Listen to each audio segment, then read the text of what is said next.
Good evening, London.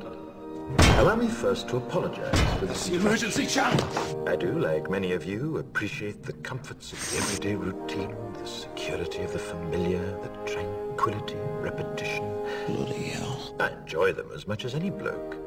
But in the spirit of commemoration, whereby those important events of the past, usually associated with someone's death or the end of some awful bloody struggle, are celebrated with a nice holiday, I thought we could mark this November the 5th, a day that is sadly no longer remembered, by taking some time out of our daily lives to sit down and have a little chat.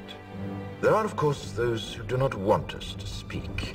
Just let me think. I suspect even now, orders are being shouted into telephones, and men with guns will soon be on their way. It's Chancellor Sutler. Damn it! Why? Because while the truncheon may be used in lieu of conversation, words will always retain their power. Words offer the means to meaning, and for those who will listen, the enunciation of truth. And the truth is, there is something terribly wrong with this country, isn't there? You designed it, sir. You wanted it foolproof. You told me every television in London. Cruelty and injustice, intolerance and oppression. And where once you had the freedom to object, to think and speak as you saw fit, you now have censors and systems of surveillance coercing your conformity and soliciting your submission. We need cameras. How did this happen? Who's to blame? Well, certainly there are those who are more responsible than others, and they will be held accountable. But again, truth be told, if you're looking for the guilty, you need only look into a mirror. I know why you did it. I know you were afraid. Who wouldn't be?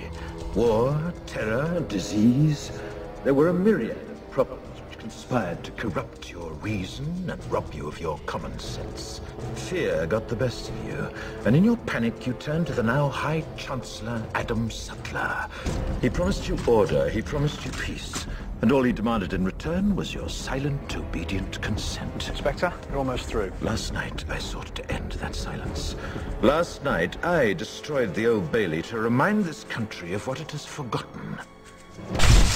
More than 400 years ago, a great citizen wished to embed the 5th of November forever in our memory. His hope was to remind the world that fairness, justice, and freedom are more than words. They are perspectives. So if you've seen nothing, if the crimes of this government remain unknown to you, then I would suggest that you allow the 5th of November to pass unmarked.